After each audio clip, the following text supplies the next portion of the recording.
वर्ध्याच्या आर्वीमध्ये सुप्रिया सुळेंनी उपमुख्यमंत्री देवेंद्र फडणवीस यांच्यावर गंभीर असे आरोप केलेत।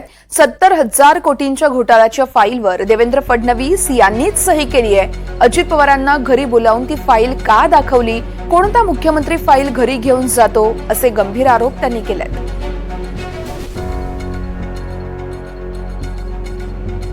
अजित पवारांची इन्क्वायरी कोणी लावली? भारतीय जनता पक्ष आणि देवेंद्र फडणवीसांनी इन्क्वायरी लावली। इन्क्वायरीवर शेवटची सही कोणी केली?